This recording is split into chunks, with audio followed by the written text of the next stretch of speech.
महाभारत में सूर्यपुत्र कर्ण एक ऐसा पात्र था जो सूर्यदेव का पुत्र होने के बाद भी उसे सामाजिक प्रताड़ना सहना पड़ा और उसको समाज में अस्वीकार किया गया था।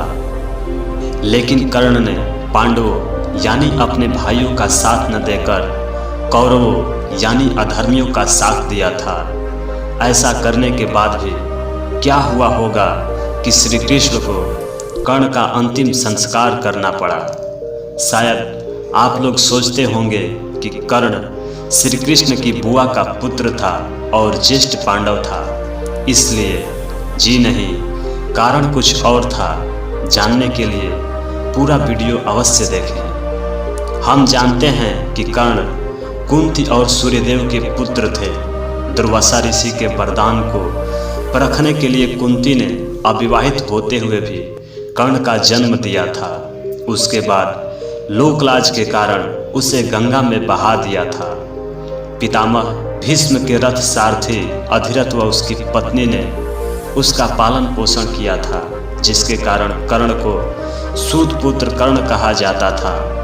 अविवाहित माता से जन्म और रथ सारथी के पुत्र होने के कारण कर्ण को समाज में न तो अधिकार मिला और ना ही सम्मान मिला।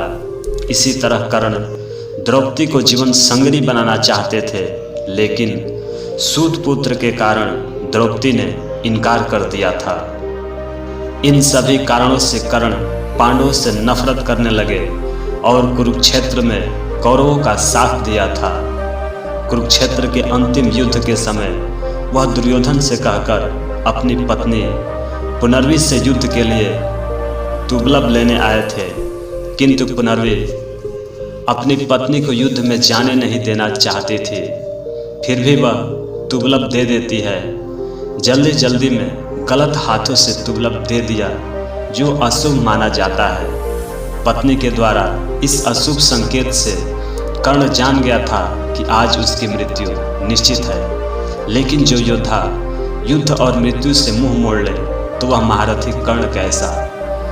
सूर्यपुत्र कर्ण मृत्यु को दान में देने वाला भी महारथी कर्ण था।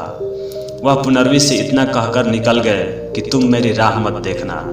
हालांकि कर्ण और अर्जुन के युद्ध में कृष्ण मृत्यु का कारण बने थे। श्री कृष्ण ने ही अर्जुन को कर्ण के वध का तरीका बताया था कि जब कर्ण का विजय धनुष उसके हाथ में ना हो तभी उसका वध करें। इसी कारण अर्जुन के द्वारा कर्ण का वध हुआ था।